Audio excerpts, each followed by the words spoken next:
Chères utilisatrices, chers utilisateurs, bonjour et bienvenue dans Nova. Dans cette vidéo, on va parler de listes dynamiques de quantitatifs et plus précisément de comment créer un tableau croisé dynamique. Alors derrière cette terminologie qui sonne un peu technique, un peu barbare et qui vient, sauf erreur, à la base de Excel, se cache une idée très simple. Vous voulez exploiter plusieurs propriétés. Donc dans l'exemple à l'écran, on a une gaine de ventilation. Donc je voudrais exploiter les métrés par diamètre, par épaisseur d'isolant et par type d'air. Eh bien, une présentation classique avec une colonne par propriété, c'est pas forcément optimal. Les tableaux croisés dynamiques, ça va permettre d'obtenir les sommes de manière plus compacte, plus efficace en termes de présentation.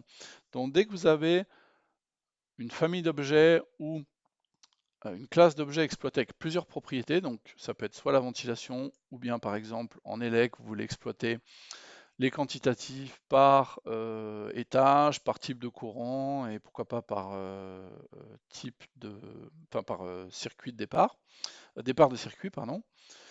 Eh bien, là, ça va être intéressant d'utiliser les tableaux croisés dynamiques. Alors, allons-y pour un exemple. Je vais commencer par regarder les propriétés au niveau de la classe qui m'intéresse. Donc, je vais faire clic droit, info, j'ai le diamètre, la longueur. Ensuite, on a le médium. Et enfin, l'isolant. Alors, si on a du mal à trouver la propriété, ce qu'on peut faire, c'est regarder un exemple sur le dessin. Là, j'ai une valeur qui est égale à 25. Je retourne dans mon tableau de valeurs, dans mon tableau de propriété, et je tombe ici sur la propriété qui m'intéresse, épaisseur. Je vais ensuite créer ma liste dynamique de manière classique. Donc pour cela, je vous invite à visualiser les vidéos précédentes. Donc je vais choisir ma classe d'objet. Ensuite, je pioche les propriétés qui m'intéressent. Donc on a dit le diamètre, le médium, la longueur et l'épaisseur d'isolant. Je vais renommer les intitulés. Donc isolant. Là, on va l'appeler type d'air et diamètre.